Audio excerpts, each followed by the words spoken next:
હાલો. જીગા હા, કોણ બોલો? દિનેશભાઈ પાનના ગલ્લા વાળા ચાવડા. બોલો બોલો દિનેશભાઈ. અહીંયા છો?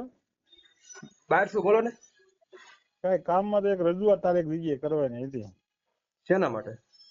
આપણે આ ઓલો ગરડા વાળો રોડ બની ગયો ને લાલકા વાઈ વાળો, તો આપણે એક બસ હાલતી જુનાગઢ સાળીંગપુર, એમાં દીકરા શિવરાજપુર માં નથી હાંકતા. આમ બહાર થી કાળે આવે. કાળે કઈ હાંકે છે. હા. રિટર્ન માં આવે ને આમ જાય ત્યારે એક બસ આપણે આવતી હતી ને, તો મેં કીધું જરાક આને કાને વાત નાખો એમ. એ તો હાલો ને, રજૂઆત કરી દઈશું આપણે. હા એમ. આપણે સાળંગપુર ગરડા ઓલા વલભીપુર વાળી ના ના ઓલે જુનાગઢ સાળીંગપુર. ત્યાં નથી હાલતી એમ. હા કાળે કઈ હાલે છે. પેલા આપણે પણ અહીંયા રોડ હાલતી. એમાં એવું છે, રોડ બનતો હતો ને એટલે સમજે. હા હવે રોડ બની ગયો છે ને, મધી હાંકે છે આમ જ. એવું છે. હા હવે રોડ બની ગયો છે ને કેટલો ટાઈમ થયો, પણ હાંકતા નથી અહીંયા. એ નાના ડીસી ની હોય ને એને પૂછી લઈશું, હાલો ને. ભલે વાંધો નહીં, તું ધ્યાનમાં લઈ જાય. એ ભલે ભલે. હાલો. જસદણ ડેપો મેનેજર ના ના, તો આ તો ઇન્ક્વાયરી હોય, બોલો ને, કામ હોય. હા હા ઇન કરે. હું જિગ્નેશભાઈ રાઠોડ બોલું છું, જસદણ તાલુકાનું શિવરાજપુર ગામ. હા હા. હવે આપણે ઓલી સાળંગપુર જુનાગઢ વાળી બસ ચાલુ છે કે બંધ છે? ચાલુ છે. તો એનો રૂટ કઈ રીતનો છે આપણે? એ છે ને બોટાદ ડેપોની ગાડી છે, આપણી ગાડી નથી. હા. એટલે અહીંયા આવે છે, નીકળે છે, પણ ત્યાંથી નથી હાલતી ગામમાં શિવરાજપુર ના ના, ગામમાં શિવરાજપુરમાં ના નથી હાલતી એટલે જ ને. એ તો બોટાદ ડેપોની ગાડી છે. તો એનો સંપર્ક કરવો પડશે આપણે? બોટાદ ડેપો મેનેજરનો સંપર્ક કરવો પડે. હા. હા એવું એમ ને. હા. તમારે અહીંયા કણ કાંઈ નું હાલે ને? અમારે તો શું થાય, હવે ક્યાંનો રૂટ હોય એ ન ખબર હોય. ગાડી હવે તમે પૂછો તો હું કહું કે ગાડી હા, રૂટ ને એ આપણી પાસે ન હોય. ના એ અહીંયા કણ અહીંયા હાલે જ છે. એ જુનાગઢ સાળંગપુર વર્ષોથી હાલે છે, પણ અત્યારે હમણાંથી 2-4 મહિનાથી હાલતી નથી. સમજ્યા તમે આખી વાત?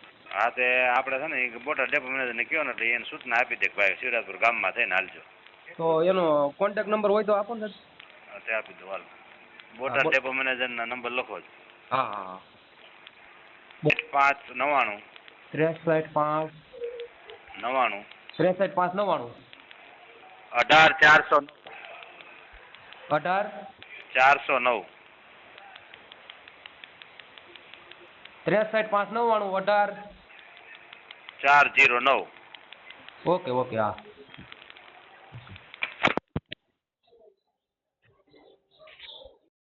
હાલો. નમસ્કાર સાહેબ. નમસ્કાર. હા, આપણે બોટાદ ડેપો મેનેજર સાહેબ. બોલો. હું જિગ્નેશભાઈ જીવાભાઈ રાઠોડ બોલું છું, જસદણ તાલુકાનું શિવરાજપુર ગામથી. બોલો બોલો. આપણે જે જુનાગઢ સાળંગપુર જે સાહેબ વર્ષોથી જે ગાડી હાલે છે ને, એનો રૂટ આપણે કઈ રીતે છે? જુનાગઢ સાળંગપુરનો જે રૂટ છે એ જ છે.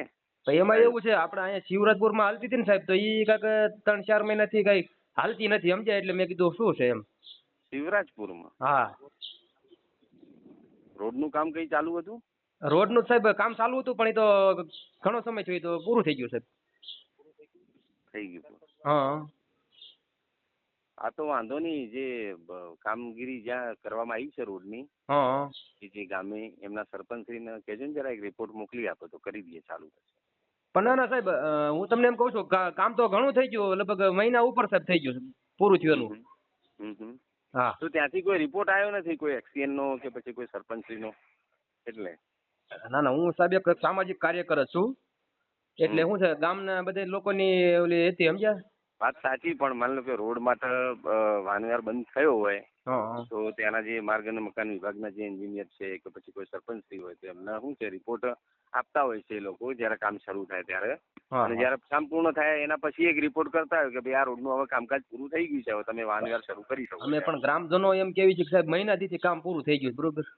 હા પણ એ તો રિપોર્ટ આવવો જોઈએ ને, રિપોર્ટ એ જે કાર્યપાલક ઇજનેર કે જે બી હોય એટલે એના અંડરમાં એટલે એ રિપોર્ટ મોકલી આપો. એટલે તમને લેખિતમાં રિપોર્ટ આપવો પડશે? લેખિતમાં રિપોર્ટ આપવો પડે ને. હા તો પછી એના આધારે અમે શરૂ કરી દઈએ ને વાહનવ્યવહાર એમ. ઓકે સાહેબ. ત્યાં સુધી સાહેબ નો ચાલુ થાય ને? ના, એ રિપોર્ટ તો જોઈએ જ આમ તો. ત્યારે ચાલુ થશે ને? મોટું આવે કેનું કામ હતું? ના, કારણ કે મહિનો ઉપર થઈ ગયો બનાવવાનું કઈ કામકાજ હતું એવી વાત છે. આપણે સાહેબ ઘણા સમયથી તમને રિપોર્ટ મળ્યો છે, એનો ઘણો સમય થઈ ગયો, તમે સમજ્યા આખી વાત? અને અત્યારે કામ પૂરું થઈ ગયું ને મહિનો 1.5 મહિનો સાહેબ થયો. એટલે તાર હું ગામ લોકોને અત્યારે હેરાન કરી સમજ્યા. કઈ વાંધો નહીં, તમે એ સરપંચશ્રીને કહેજો, મને રિપોર્ટ મોકલી આપો, અમે શરૂ કરી દઈએ છીએ, જોવા મોકલું છું. બરાબર? એ ગ્રામ પંચાયતમાંથી? હા, પંચાયતમાંથી આપી દેશો તોય ચાલશે, વાંધો નહીં. ઓકે, હું સૂચના તો આપી દઉં છું. હા, ગાડી તો ચાલુ, ખાલી વોટ્સએપ કરી દેજો ને, ગાડી તો હું ચાલુ કરી લઉં. ઓકે ઓકે સાહેબ, હા, થેન્ક યુ સાહેબ. હા હા સાહેબ.